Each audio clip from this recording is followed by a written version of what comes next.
Sehatra ny fampianarana indray kosa ary dia sekolim-panjakana telopolo amin'izao fotoana izao no novatsian'ny tambazotra Orange Madagascar karazana solosaina entina ampivoarana ny fahalalan'ireo mpianatra ahafahany mikirakira ihany koa ny teknôlôjia vaovao. Azo inoana fa dia ho tsara ny vokatra ao aorianan'ny fahazahoana ireto karazana solosaina ireto.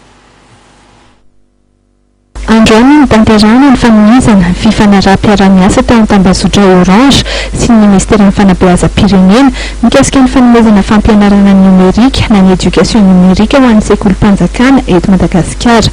Ny taom-basany nanomboka ny tetikasa ka efa nahatratra 30 ireo sekoly nahazo anjara tamin'izany. Ny zava-dehibe amin'izy io hitanareo tsara fa amin'izao fotoana izao eran'izao tontolo izao ny fampiasana ny teknôlôjia no anisany ahafahana azo ny atao hoe kalitao amin'ny fampianarana ary dia ny fampiasana an'izy io amin'izao fotoana izao zany dia hitantsika fa misy tombony be lehibe ho an'ireo ankizy ary araka ny resahan'ireo tompona andraikitra maro samihafa dia hitantsika amin'ny vokatry ny fanadinana atao amin'ny afaka fotoana vitsy no hoe hiezaka izay vitantsika fanan'izay ka io zany tazona efa tombotra izy io natoy ary matoa namerina ny tia ny Orange dia faly izy amin'ny fiara-miasa nataon'ny ministera sy ny fitaovana na tablety 10 isaky ny sekoly no atolotra ary ireo fitaovana dia mijanona ho an'ny sekoly ho ampiasain'ny mpianatra.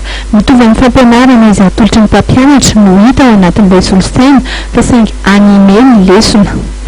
Voatra be ny ankizy, tombony résultat, lasa ny assiduité, lasa tena renforcé be fa tsy dia betsaka tsony ny absence.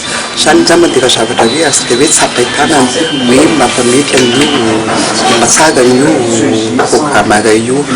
Vita ny telon'ny sekoly telopolo anondratsika vaovao ny fidirana manaraka sekoly valo amby roapolo indray no ataontsika tonga 5 valo amby 10 zany ny sekoly azo an'io programme éducation numérique io.